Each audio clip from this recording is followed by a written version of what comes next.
What up, everyone? One more box to go. Then I can do my monthly review, which is going to be huge. And then hopefully catch up with the month of May. Hopefully.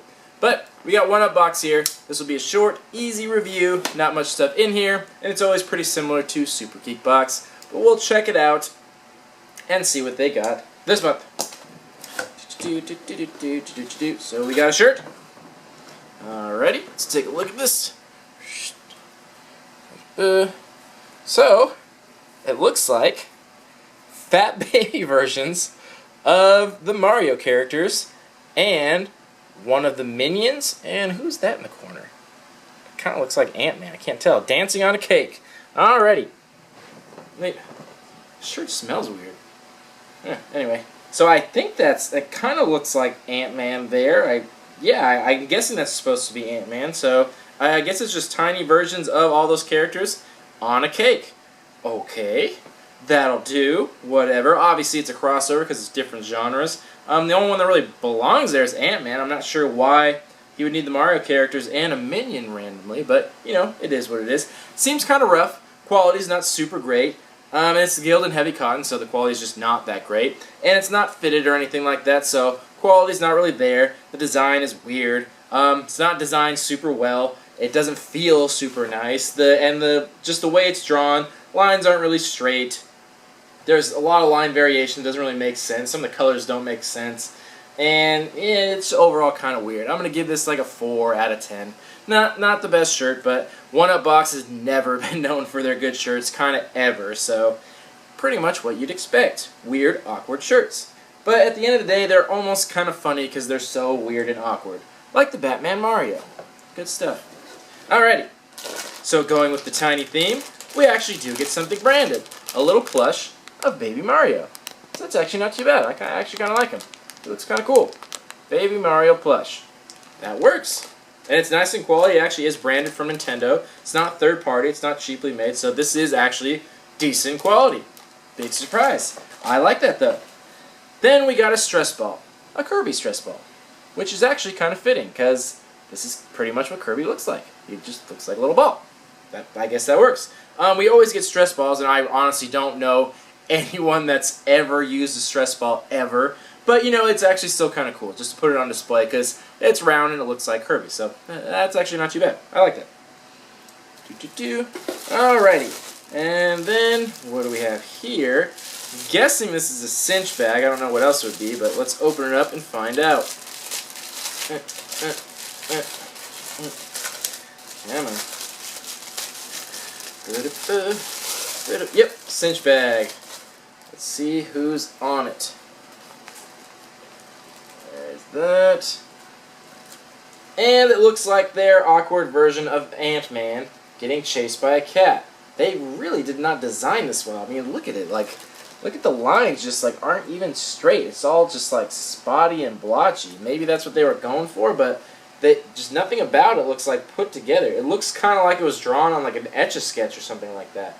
I mean, I like the concept of it. It's like kind of funny and kind of cool, so I guess it's decent, but even still, like the design quality of it's not great.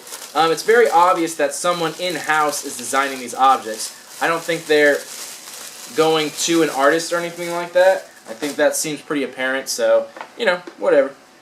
Then we got one coaster, and it looks like the outline of Yoshi. But for some reason, Yoshi doesn't have any pupils. Why? Who knows? Who knows why they do anything they do? Why is my camera focusing? Come on, man. There we go. So, Yoshi does not have any pupils. I don't know if they intentionally did not put them on there. I don't know why they wouldn't put them on there. It seems kind of odd. But maybe that was just enough so they didn't have to pay licensing, because it's not technically Yoshi without pupils. I don't know. But we got one coaster, an individual one. It seems kind of weird that they would just put the one in there and not a set, but, you know, whatever. They do weird stuff. Now it looks like we got a decal of what looks like a Minion, a very little chubby one, with a scarf and some glasses. Okay. Alright. Decal of chubby Minion. Check. And then our little pin. It's just a little button. And it has a little tiny Ant-Man on there. Try and get close up so we can see it. Tiny little Ant-Man. There we go. Alright, so that was all the items in the box. And the card here says the theme was miniature. So that makes sense. So I guess everything's in theme, so that works well enough. Alright, that's all the items in the box. We'll take a short break, come back with some value, and talk about a rating. Alright, we are back. Let's talk about this box. First, the shirt. Awkward and uncomfortable. 4 out of 10, but it'll still get 12 to 15 on the value. Then, our little plush figure. This was actually the only thing I really liked about this box. But it's actually really good quality, it's branded, it's kind of adorable. You got the option of 3 characters, Mario, Luigi, or Peach. So, you know, depending on which character you got, does affect the value, because obviously Mario would be the most popular, and Luigi probably not so much. So, that the value kind of varies, but I'm going to say about 8 to 10 on this, because it is actually decent quality, and I could see it going for, you know, a decent amount, because it is Nintendo, it's branded and things like that, and I think a lot of people will like that. So that gets a fair value. Then, our little bag, our cinch bag. So this is only going to get $5 to $6. Cinch bags are, like most things in these boxes, are incredibly cheap, incredibly easy to make, cost practically nothing. Most people give cinch bags away for free. If not, they cost like, you can honestly get them for a buck or two online. And then this one obviously is a custom design for this box, but the design on it is not well done. Like you saw up close, it was just very, very choppy. So $5 or $6 is, again, pretty generous on that. Then our little decal. Not branded, it's off-branded, but it is still a decal. So decals get like they're $3 or $4 for something that size, and that's just kind of across the board, no matter what it is.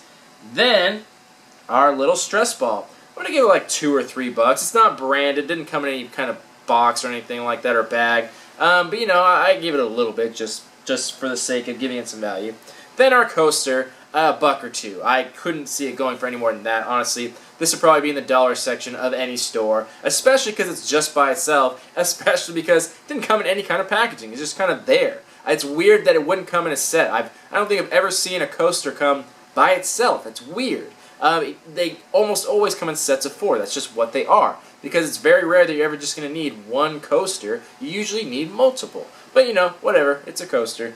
Buck or two on that. So, that brings our value on the low end of 31. On the high end of 40. So, low end, you only got about 50% more than you paid for. High end, you get pretty close to double, but not quite there. So, value was okay. Stuff was decent. It was alright, you know. A lot of off-brand, third-party stuff made in-house. But, you know, at least they did a good job on some of it. Like, that's, you know, even though it's one coaster, it still looks nice. It looks like a cool coaster. I don't know why the pupils aren't there. That's still weird to me. It freaks me out a little bit. The stress ball, not super useful, but it looks cool like Kirby. And, you know, everything there was just kind of there. So, that all being said, I'm going to give it a 5 out of 10. Pretty much the same as Super Geek Box. It got a little less value, but I like the stuff a little more. But same story. It seems geared more towards like kids and stuff like that because they don't really care about quality. They don't really care about branding, whereas most other people would. But you know, you got a little bit more than you paid for. And again, probably no resale value at all unless you like bundled it all together and sold it for a couple bucks. But I doubt you'd even make the money back that you paid for it. So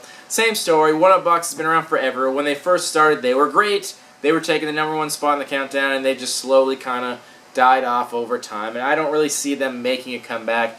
There's just not enough money that they get each month to really turn this box around or make it anything spectacular. So it is what it is, and it'll be sad to see this company go if it doesn't kind of turn it around. You know, it may still like hold on for a while, but you know, I'm not sure if they'll stick around or what's going to happen. But you know, either way, I'll probably end up canceling them if I can ever remember to. But this has been 1UP Box, 4 out of 10 on the shirt, 5 out of 10 on the box, and this is the last review I'm doing for this month's boxes, so I'll be able to do the monthly review, which will be really big, and then hopefully get caught up with May's boxes. So, thank you all for watching, see you in the monthly review.